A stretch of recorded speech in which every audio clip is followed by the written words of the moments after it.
Does anyone read old books anymore?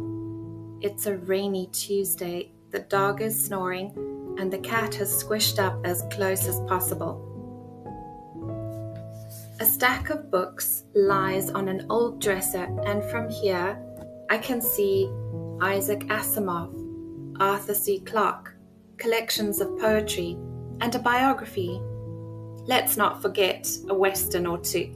Some books seem to have lost their coolness factor over time, while others retain their cult followings.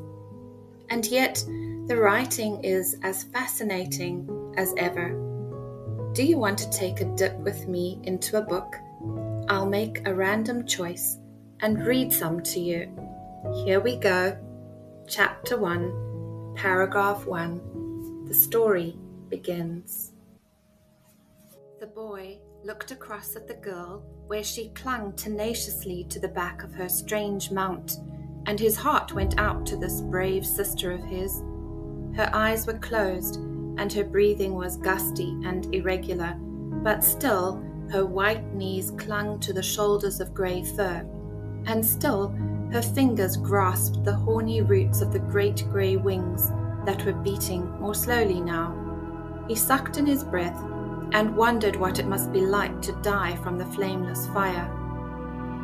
Many thousands of weary miles they had flown now, from the great North Polar island they called the Black Land, and never had there been a glimpse of any other land.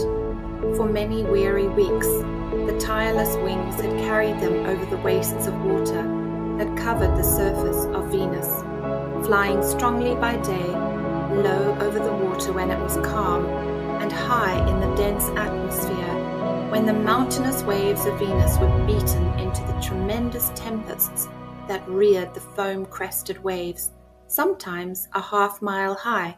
They had covered what seemed to the young man a complete circuit of the planet.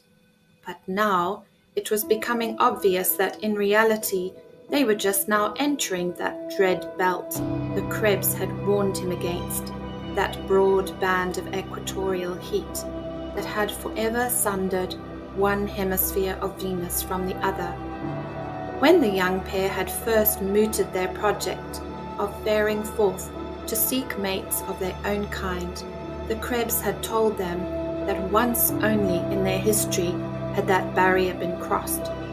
Dim legend told of a race like to the Krebs, of which representatives had visited the Black Land in the long past, stayed a while, and had then departed, promising to return. Since then, Venus had revolved many of thousands of times on her axis, but never again had the visit been repeated. This book is called Vampires of Venus, and it's written by Carl Mannheim. I'm reading from a 5-star paperback. So what do you think of the descriptions? I loved science fiction, and as a teenager, devoured paperbacks about vivid planets and wild adventures. Join me next time for another lucky dip into old books, where anything is possible and characters are always surprising.